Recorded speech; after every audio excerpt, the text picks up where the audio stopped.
বাবাকে বাঁচাতে ছুটির শেষ লড়াই কি হবে শেষমেশ। হ্যাঁ বন্ধুরা, প্রতিজ্ঞা আজকের পর্বে আমরা এমনটাই দেখতে পাব।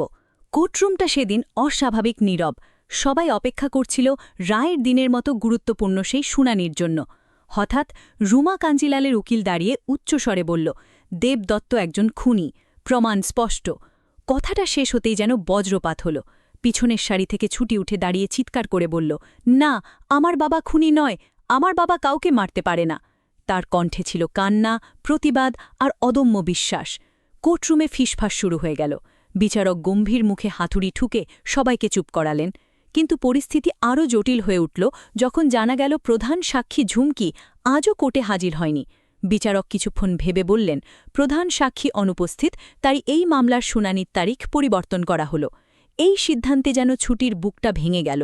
সে শেষ আশাটুকুও হারাতে বসেছে। ঠিক তখনই পুলিশ দেব দত্তকে আবার জেলে নিয়ে যাবার জন্য এগিয়ে এলো। ছুটি দৌড়ে গিয়ে বাবাকে জড়িয়ে ধরল। কাঁদতে কাঁদতে বলল, বাবা, তুমি ভয় পেও না, আমি তোমাকে বাঁচাবই। দেবদত্ত মেয়ের মাথায় হাত রেখে ধীরে বললেন, মা, এত বড় উকিল ধরেছিস, টাকা কোথায় পেলি? আমার জন্য আবার কোনো বিপদে জড়াসনি তো? এই প্রশ্নে ছুটি থমকে গেল। তার ঠোঁট কাঁপছিল, কিন্তু কোনো উত্তর বের হল না। শুধু বাবার দিকে তাকিয়ে রইল নিঃশব্দে। পুলিশ জোর করে দেবদত্তকে নিয়ে যেতে লাগল। ছুটি স্থির চোখে তাকিয়ে রইল, তারপর দৃঢ় গলায় বলল, চিন্তা করো না বাবা, আমি তোমাকে জেল থেকে বের করবই। সেদিন রাতে ছুটি একা বসে আকাশের দিকে তাকিয়ে প্রার্থনা করল, ভগবান, তুমি শুধু আমার বাবাকে ফিরিয়ে দাও, আমি সবকিছু দিতে রাজি। কিন্তু তার এই সবকিছুর পেছনে লুকিয়েছিল এক ভয়ঙ্কর সত্য। দেবদত্তকে বাঁচানোর জন্য ছুটি 1 বছরের চুক্তিতে বিয়ে করেছে অভিমন্যু রায় শঙ্করের সাথে, একজন প্রভাবশালী এবং ধনী মানুষ।